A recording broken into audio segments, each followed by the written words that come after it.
Hello there. Ever wondered how they trained circus elephants in the past? When Dumbo the elephant was a baby, they used to tie his hind leg up with a very strong chain attached to a huge stake, which was planted firmly in the ground.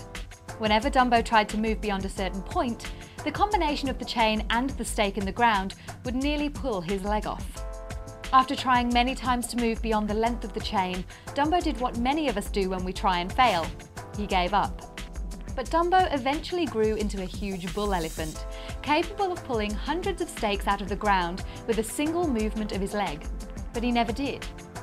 They had successfully conditioned this huge and powerful beast to think that it was impossible. Subsequently, Dumbo never moved beyond the length of the chain. Seems a bit crazy, doesn't it? But many of us are exactly the same. We have also been conditioned to think that we can't, but instead of chains, we put mental shackles on ourselves.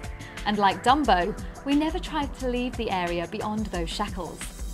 Whenever there is something new or difficult to try, instead of being positive about the change, our immediate reaction can be, "Oh, I can't do this," or "This is too hard for me."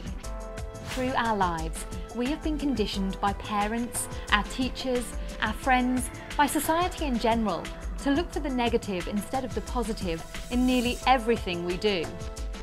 Henry Ford summed it up beautifully when he said, "Whether you think you can or think you can't, you're always right." A good example of human conditioning is the 4-minute mile. Thousands of runners tried for years and years to break the 4-minute mile, and they all failed. The experts told us that it was physically impossible. They said the human lungs were inadequate, bone formation was all wrong, and there was too much wind resistance. Everyone knew it was impossible, so no matter how many tried, they all failed. But in 1954, Roger Bannister lifted that shackle of doubt by running a mile in 3 minutes, 59.4 seconds. The papers said it was a superhuman effort and it would never be done again. But all of a sudden, everyone went from thinking it was impossible to knowing it had been achieved. Within 2 years of Roger Bannister showing the world it was possible, over 300 other runners broke the 4-minute barrier. And not too long ago, the 2 miles was run in under 8 minutes. Next time you find yourself saying that you can't do something, think about Dumbo the elephant and ask yourself if you're putting inappropriate shackles on yourself. Think about Roger Bannister and the 4-minute mile.